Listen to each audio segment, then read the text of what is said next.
સુરતની સિવિલ હોસ્પિટલના postmortem room બહાર બખેડો સર્જાયો હતો. બંને ભાઈઓ વચ્ચે પિતાના મૃતદેહને લઈ જવા મુદ્દે બબાલ સર્જાઈ હતી. અલગ અલગ રહેતા બંને ભાઈઓ પિતાના મૃતદેહને લઈ જવા ઈચ્છતા હતા, જેથી જાહેરમાં બંને ભાઈઓ સહિતના લોકો વચ્ચે મારામારી સર્જાઈ હતી. જો કે નજીકમાં જ પોલીસ ચોકી હોવા છતાં લડી રહેલા ભાઈઓને છોડાવવા કોઈ આવ્યું ન હતું. સુરત સિવિલ હોસ્પિટલના પોસ્ટમોર્ટમ રૂમ બહાર નેપાળી પિતાના મૃતદેહને લઈ જવા માટે બે ભાઈઓ ઝઘડી રહ્યા હતા, જેથી બંને ભાઈઓના સમર્થકો સહિતના 200થી વધુ લોકોનું ટોળું એકઠું થઈ ગયું હતું.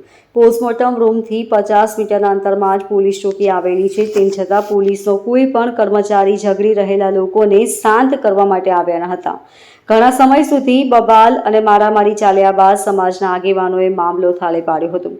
અલગ અલગ રહેતા બંને ભાઈઓ પિતાનો મૃતદેહ પોતાના ઘરે લઈ જવા બાબતે બાખડ્યા હતા. લાંબા સમય મારામારી ચાલતી રહી હતી. આ તમાશા જોઈને સ્થાનિકો ડરી ગયા હતા. જો કે આ ઝઘડો એ લોકોનો અંદરો અંદરનો હતો, તેમ છતાં કોઈ તમાશો અટકાવવા માટે આગળ આવ્યું ન હતું, જેથી સિવિલ હોસ્પિટલની ચોકી પર પણ સવાલો ઊભા થયા હતા. Bureau report LK star news, Surat.